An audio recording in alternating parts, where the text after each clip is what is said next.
question, c'est du coup, est-ce que vous croyez que c'est le même Dieu en trois personnes ou... Non, on croit que c'est Dieu le Père et il a son propre corps de chair et d'os comme nous. Et puis... Personnel avec Jésus. Personne... Tu vois, la parole de l'Éternel, la Bible dit dans le livre de Psaumes, la parole de l'Éternel est comme l'or pur, passé au creuset, 7 fois épuré. Ta parole est une lampe à mes pieds, c'est ce que le David dit, tu vois. Une lumière à mes pieds. Et c'est à la parole qu'on doit toujours se référer. C'est toujours aux Écritures. Donc, peu importe la doctrine que nous devons avoir, cette doctrine doit avoir un soubassement biblique. Lorsque on va en dehors de la parole, c'est là qu'on tombe dans les déviements et dans les débordements. Quel est le but de la vie? Beaucoup de gens se posent cette même question. Et en fait, Dieu nous a envoyé ici sur terre pour pouvoir apprendre et progresser. Et surtout d'avoir la joie. C'est bon, j'ai enregistré. Bon, ça va alors comment tu t'appelles? Isaac. Isaac et... Ah, ça va, si tu peux le donner lui. Ah ouais. Et toi, comment tu t'appelles, s'il te plaît? Parker. Parker. Ça va, vous allez bien? Ouais, ça va bien.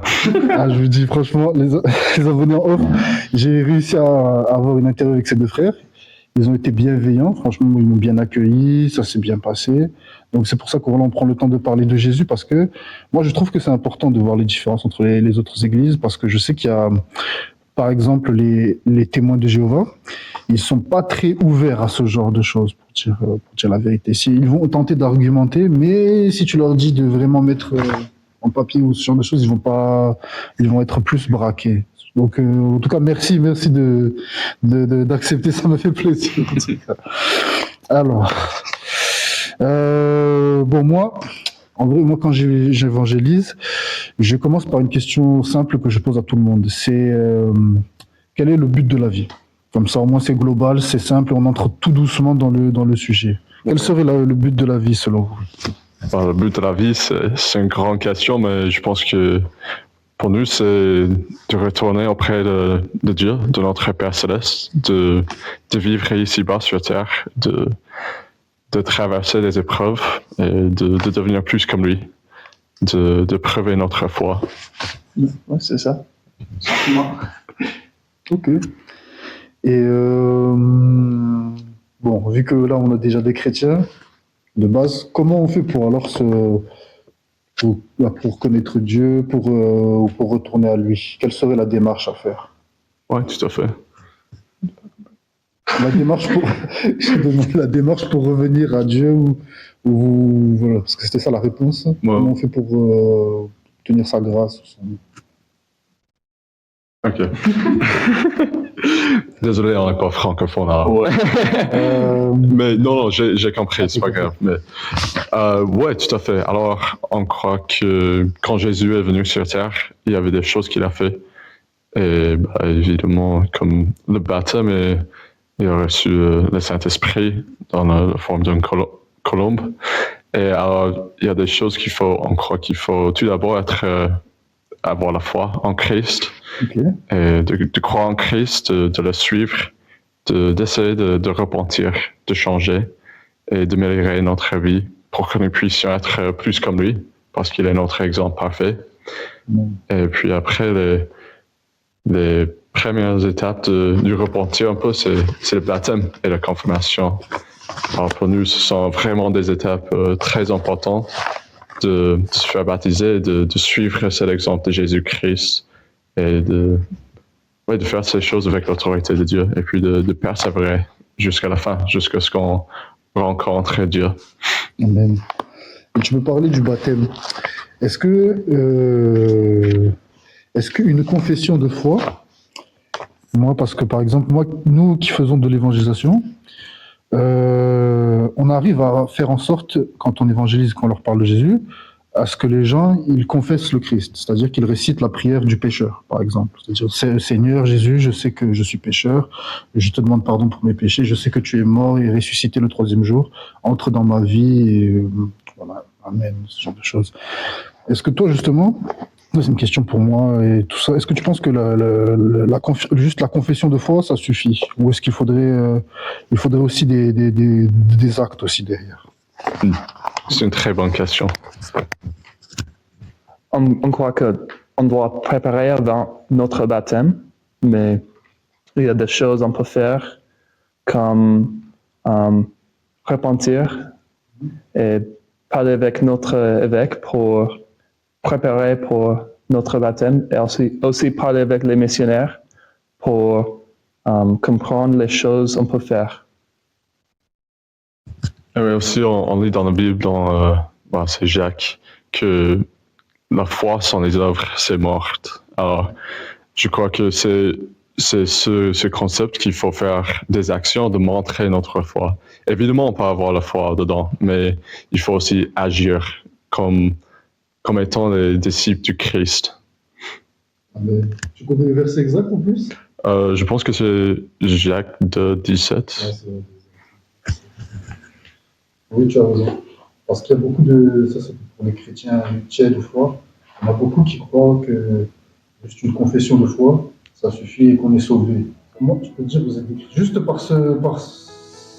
Je peux dire que vous êtes chrétien après. Ce que j'ai noté dans ta réponse, c'est que tu m'as dit qu'il faut voir par rapport à l'évêque pour confesser, se baptiser, ce genre de choses. Non. Faudrait pas... Non, il faut pas. Alors, il y a des choses qu'il faut faire de se préparer au baptême, parce que, comme on disait, c'est une étape très importante. Alors, on a ici, notre rôle en tant que missionnaire, c'est d'aider les autres à se préparer pour faire cette alliance avec Dieu. C'est-à-dire de se faire baptiser et d'être prêt de prendre sur eux le nom du Christ. Qu'est-ce que tu leur dirais? Qu'est-ce que tu leur dirais pour se préparer?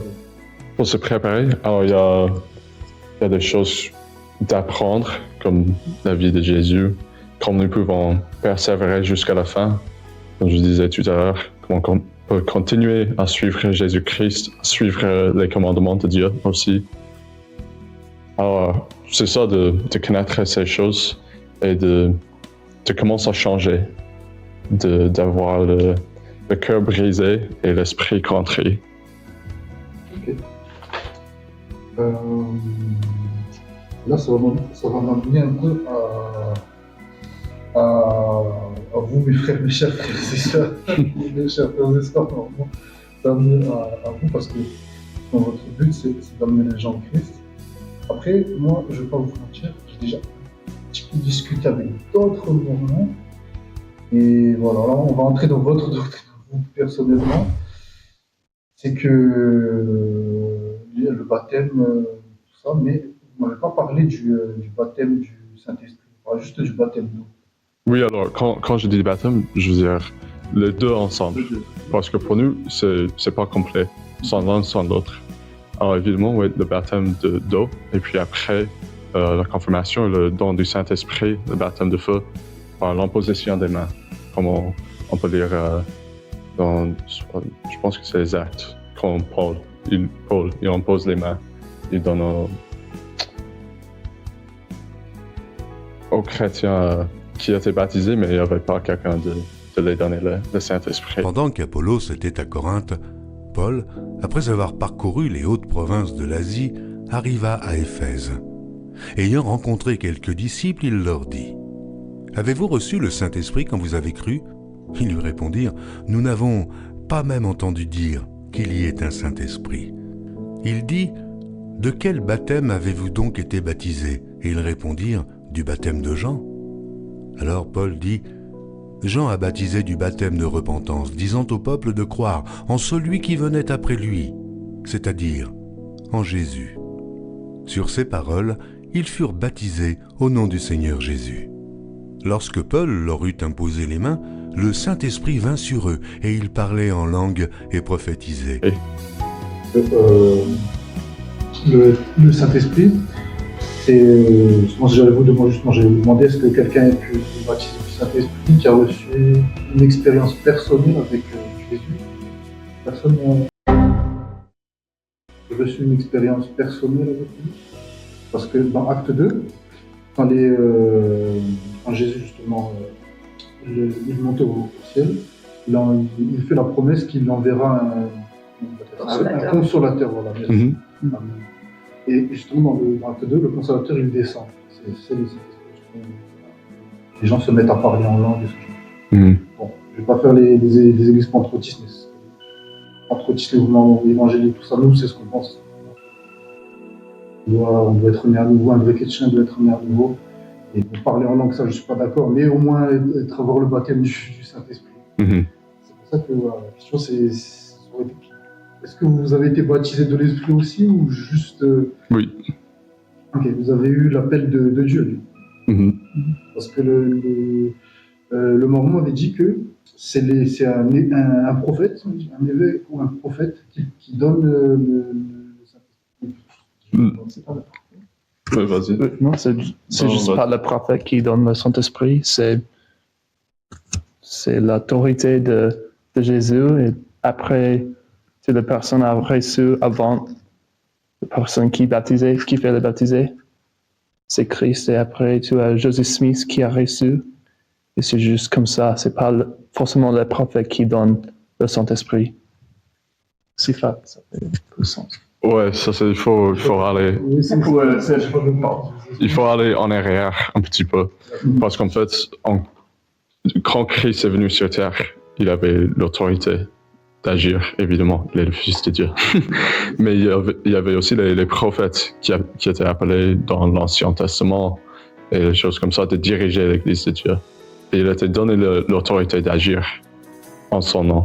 Alors pour nous d'être baptisés, d'être confirmés, de recevoir le baptême du Saint-Esprit, il faut le faire avec quelqu'un qui détient l'autorité de Dieu.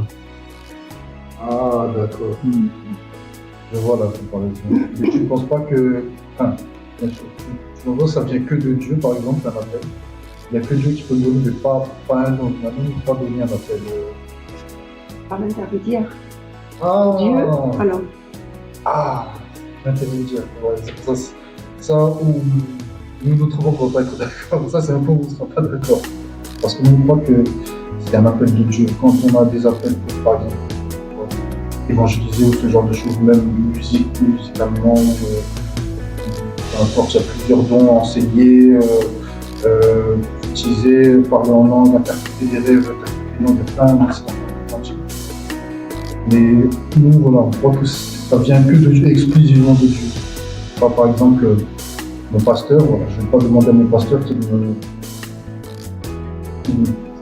baptise du Saint-Esprit ou ça vient par la prière. Donc ça va être justement le premier point. Le deuxième point, justement, c'est, vu qu'on parle du Saint-Esprit, qu'est-ce que vous pensez de la Trinité? Le Père, le Fils et le Saint-Esprit. Oui, tout à fait. Tu veux répondre? Non, c'est... C'est la divinité. Oh, Intéressant. ouais. En tant que intéressant. Tu ne sais pas, Ouais. Ça fait du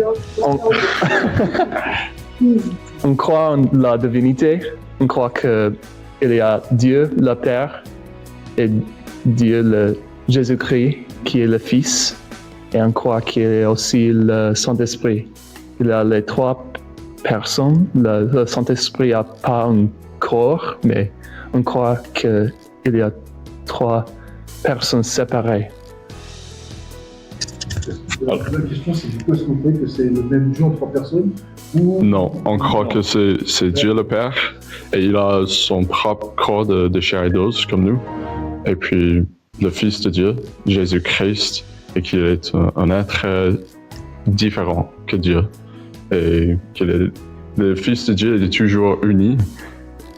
Parce que alors, quand on lit dans la Bible, dans les Écritures, qu'ils sont un, on croit que ça veut dire qu'ils sont unis en objectif. Tout ce qu'ils font en volonté, mais ils sont des êtres différents, séparés, si tu veux. Je ne pense pas que les deux le font bien. Il y a c'est Jésus qui parle que voilà, qui a vu le Père mort. Hmm. Oui. Il s'adresse à son père. C'est deux personnages différents. Mais comme il a dit, Ouais. il a dit unis dans le but final. Oui. Ce sont des personnes distinctes, Et le Saint-Esprit, en fin de compte, c'est le témoin de Jésus-Christ et de Dieu. C'est sa mission. Voilà. Le témoin, parce que c'est sa fonction. Et en fin de compte, le Saint-Esprit, c'est Dieu et Jésus-Christ ont un corps, comme nous avons. Dieu a un corps glorifié et parfait, alors que nous ne le sommes pas. Jésus-Christ, bien entendu, il est venu pour expier nos péchés, pour nous racheter. Mais le Saint-Esprit, vraiment, c'est un guide. Et il nous inspire vraiment dans notre vie. Il nous avertit des dangers et du péché. Et il est là pour éclairer notre intelligence. Voilà. C'est bien des personnages distincts. Mais donc, du coup, pour répondre à la question, vous ne pensez pas que c'est le même Dieu en trois personnes? Non. Parce qu'il y a des écritures, il y a Jésus qui utilise des paraboles avec les disciples. Quand on lui demande de montrer le Père, il dit, celui qui m'a vu a vu le Père, parce que nul ne peut entrer, nul ne peut voir le Père si ce n'est que par moi. Jésus affirme, il y a plein de passages où il affirme être égal du Père, donc il affirme ça. Même il y a des lettres dans Hébreux 2-3, le deuxième chapitre, le troisième, où il est affirmé que Jésus est au-dessus des anges. Du coup, ma question, ça va être, du coup, est-ce que vous avez la même vision que les témoins de Jéhovah? Donc, du coup, qui est Jésus alors? Est-ce que c'est un ange, un archange, peut-être? Non, c'est le Fils de Dieu. Et ce Tout n'est pas simplement. Dieu. Non. Dieu et le Père. D'ailleurs, quand Jésus a été baptisé, vous vous rappelez, il y a une colombe. Et la colombe représente le Saint-Esprit. Mais vraiment, ce sont des personnages vraiment différents. Chacun a sa mission. Dieu le Père est celui qui gouverne notre planète et l'univers entier. Et le Christ a créé la Terre avec l'aide de son Père. Donc ils sont tous les deux, chacun sa mission, c'est important. Des personnages vraiment distincts. D'accord. Juste vu que vous êtes plus experte dans la matière. Pas vraiment, mais, mais j'essaye de... Et du coup, ce que je vous dis, c'est la scripture qu'on utilise pour trouver la relativité de Dieu. Qu'est-ce que vous pensez de Jean 1, le premier chapitre? Le premier, on dit au début était la parole était avec Dieu, la parole est Dieu. Je ne veux pas dire tout ce qui. Après, on apprend que la parole, c'est Jésus. Nous aussi, c'est ce que nous pensons. Donc Jésus est Dieu. Non, la parole. Non, mais au début était la parole. La parole, c'était le Christ. Mais ça ne disconvient pas que le Père a sa fonction et a sa mission. Ça ne.